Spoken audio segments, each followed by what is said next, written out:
Lesson number 9, May 21 to 27, Jacob the Supplanter. Sabbath afternoon reading for May 21st. Read for this week's study Genesis 25:21 to 34, Genesis 28:10 to 22, Genesis 11:1 to 9, Genesis 29 1 to 30, Genesis 30:25 to 32. Memory text. And Esau said, "Is he not rightly named Jacob? For he has supplanted me these 2 times. He took away my birthright, and now look, he has taken away my blessing." And he said, "Have you not reserved a blessing for me?" Genesis 27:36.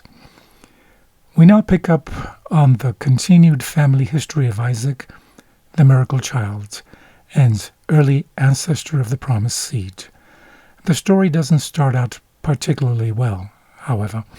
The flawed character of his son Jacob will be manifested in the rivalry between the 2 brothers over the birthright, Genesis 25:27 to 34, and consequently over the right to obtain the blessing of Isaac, Genesis 27.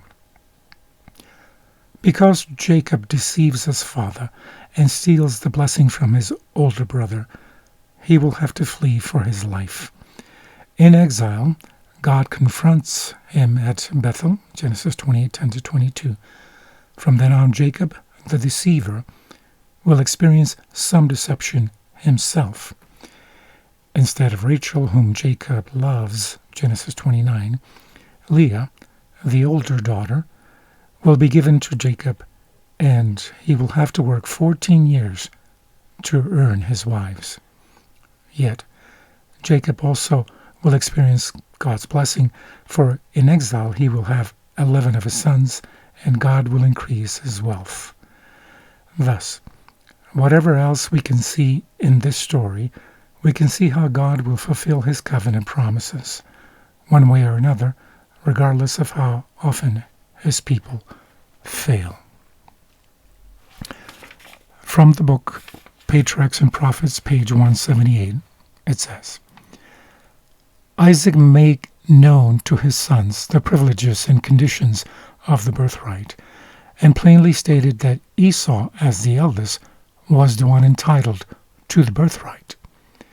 But Esau had no love for devotion, no inclination to a religious life. The requirements that accompanied the spiritual birthright were an unwelcome and even hateful restraint to him. The law of God, which was the condition of the divine covenant with Abraham, was regarded by Esau as a yoke of bondage. Rebekah was convinced that the heritage of divine promise was intended for Jacob.